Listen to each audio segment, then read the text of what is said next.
En France, des milliers de kilomètres de haies sont supprimés chaque année. Reconsidérer cet élément paysager autrefois banal en replantant de nouvelles haies, c'est agir dans une optique agricole respectueuse, mais c'est aussi offrir à la faune sauvage des corridors écologiques qui connectent les habitats entre eux. Ce matin d'automne, dans la plaine de Méaudre, Francis, agriculteur, concrétise une action de plantation soutenue par le parc naturel régional du Vercors. Aujourd'hui, ce qui est bien, c'est que c'est un projet collectif. Donc c'est ces arbres qu'on va planter. Tout le monde va pouvoir les voir grandir. Et puis surtout, c'est aussi une aide pour moi, parce que planter 300 arbres tout seul, ça serait plutôt compliqué. Donc voilà, aujourd'hui, on remercie tous ceux qui viennent nous aider. La participation à cette initiative a été volontairement ouverte au plus grand nombre, y compris à la nouvelle génération. Et vous avez vu, il n'y a pas un arbre ici. Et cet été et les étés qui vont arriver vont être de plus en plus chauds.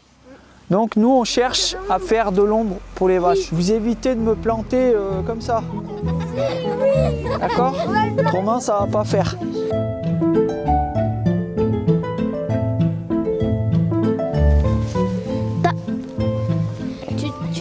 Tu tiens ?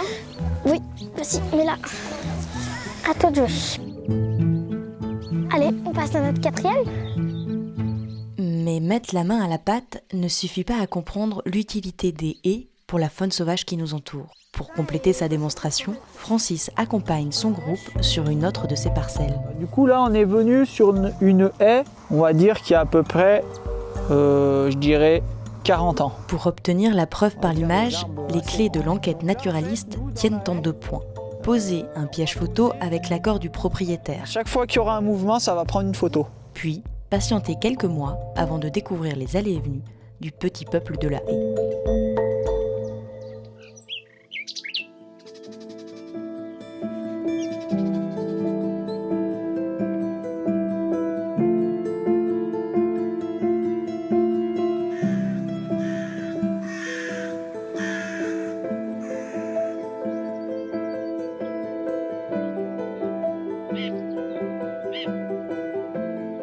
Si la dimension paysagère des haies participe à la richesse faunistique et floristique de nos communes, l'arbre, en tant qu'individu, mérite aussi une attention particulière.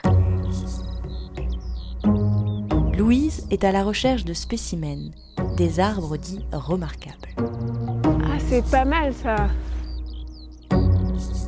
Donc on a du peuplier noir. Oui, il a du bois mort dans le houppier.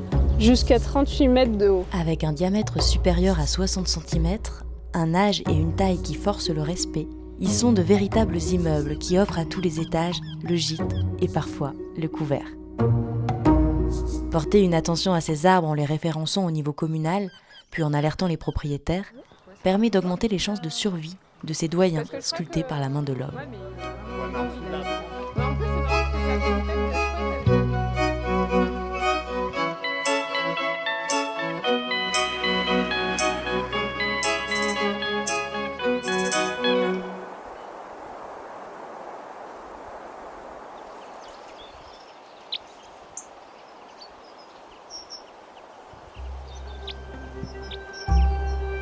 Vous venez pour la sortie ?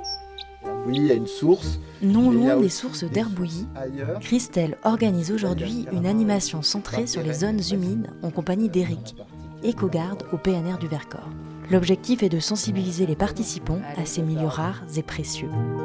Est-ce que vous sauriez dire qu'est-ce que c'est qu'une zone humide ? La définition de la loi sur l'eau de 1992, exactement ça, ça dit c'est un terrain qui est exploité ou non et qui est en eau de manière soit permanente, soit temporaire. Christelle souhaite apporter aux participants des informations sur la flore hygrophile, caractéristique des zones humides. C'est de la famille des renoncules et c'est une des plantes qui fleurit un peu en premier, le populage des marais. Celle-là, c'est la reine des prés. Elle a une odeur Une un peu de odeur, vanille. ah un peu ouais, de vanille. de miel, des Et vanilles moi, qui je sont m'en trop bons. sers pour parfumer des crèmes caramel, par exemple. Enfin, Ouais, des crèmes à la bah ouais, vanille, ça se je fait. fais des crèmes à la reine des prés. Tout à fait, ouais. Ça, c'est vraiment typique des zones humides. Quand vous trouvez ces petits touradons, ces carex, là, vous vous dites, c'est sûr, je suis sur une zone humide. Si la zone d'Herbouilly est située dans un environnement naturel, préservé et peu vulnérable, l'animation est toutefois l'occasion de rappeler que 90% des mares naturelles ont aussi disparu de nos paysages, en raison de l'urbanisation et des mutations des usages agricoles, alors qu'elles abritent une biodiversité remarquable.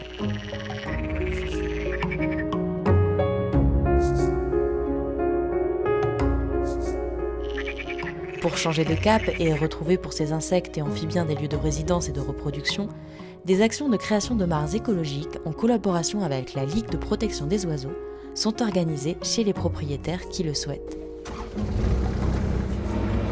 Quelques règles sont de mise. Avoir un ensoleillement sur les 2/3 de la surface de la mare et bannir l'introduction de poissons. Gardez aussi à l'esprit qu'une mare n'est pas synonyme de moustiques. Les larves de libellules feront leur travail. Donc il y a vraiment un enjeu à pouvoir mailler le territoire, à faire des petits réseaux de mares. Là en plus en bordure de forêt ça va être vraiment idéal. Donc on pense que voilà, d'ici un an et demi on va commencer à avoir des choses intéressantes écologiquement et on va avoir un peu un optimum écologique au bout de 3-4 ans. Sachez enfin que la mise en place de petits trous d'eau peu profonds, comme au cœur du jardin de Die, reste une solution utile et efficace pour pallier la raréfaction des zones humides dans les zones habitées. Peut-être accueillerez-vous alors le petit crapaud sonneur à ventre jaune.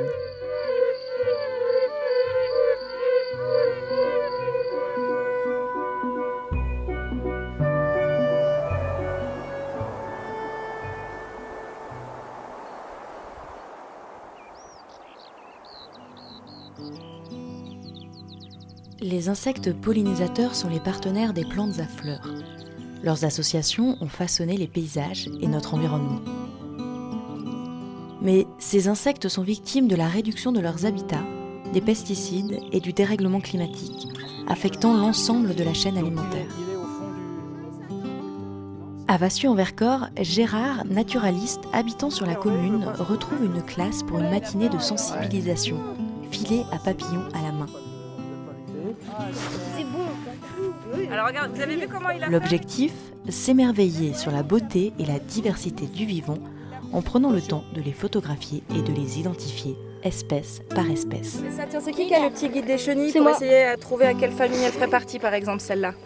Tu vois, on voit qu'elle est complètement différente de celle-là. Celle-là, elle a des petits poils, ça s'appelle des soies. L'occasion pour Marine et Gérard de rappeler qu'un débroussaillage trop précoce peut mettre en péril le cycle de vie des insectes.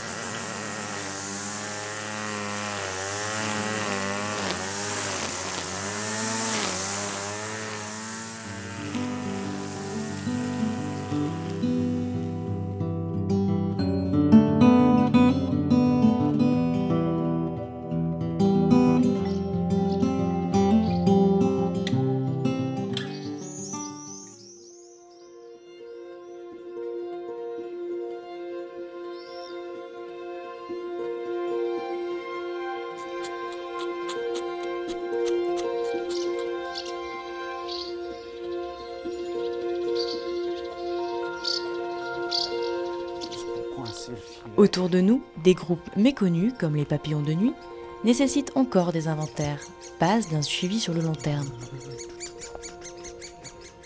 C'est la mission de Yann, entomologiste à l'association Flavia, qui déploie son dispositif pour une nuit entière de découverte. L'objectif là, c'est de faire partager auprès des gens mon métier, montrer un petit peu aussi la biodiversité cachée. Tout ce qui est nocturne généralement est assez peu connu et méconnu. Et donc là, on s'aperçoit qu'il y a beaucoup d'espèces qui volent de nuit et qui sont hyper importantes dans toute la chaîne, dans l'écologie même d'un site.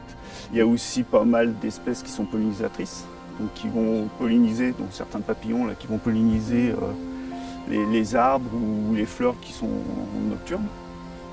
Donc là, il y a vraiment tout un cortège d'espèces. En seulement quelques heures, plusieurs dizaines d'espèces ont été recensées sous les yeux des participants.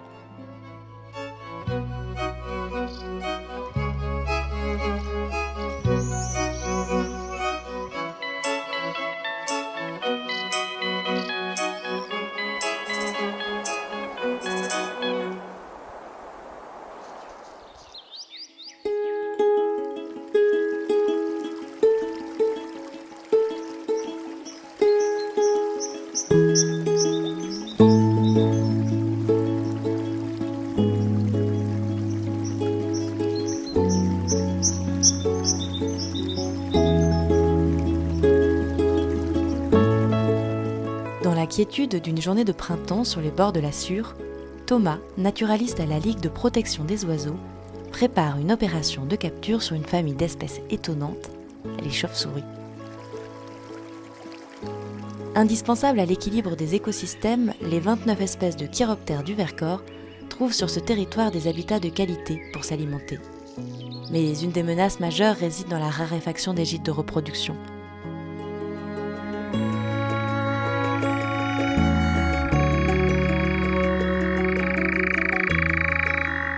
Pour mieux connaître et protéger ces êtres fascinants, Thomas rencontre les habitants et habitantes de la commune pour partager sa passion et proposer des solutions simples de cohabitation.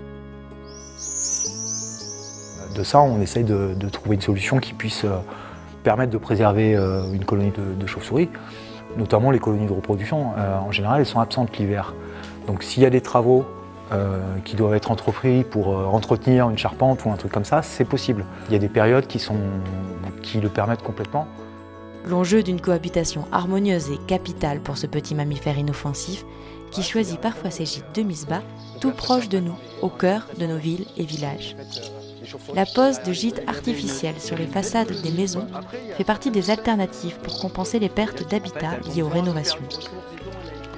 Roger, habitant de Beaufort-sur-Jarvanne, souhaite partager avec Thomas ses observations de pipistrelles et de petits rhinolophes. Les autres années, un peu de guano, et je vois qu'il y a... Ah ouais. Donc voilà, on le voit là. Et donc a priori, c'est sous ce volet-là. Quelques-unes Ouais. Tout en haut à gauche, ouais. Au sommet du volet à gauche, il y en a 4, allez, on va dire 5 ou 6, non? Probablement des pipistrelles. Pour ces espèces si discrètes et méconnues, vos observations peuvent être déterminantes pour leur survie et la pérennité des colonies. Rendez-vous sur l'outil de sciences participatives proposé par le Parc naturel régional du Vercors.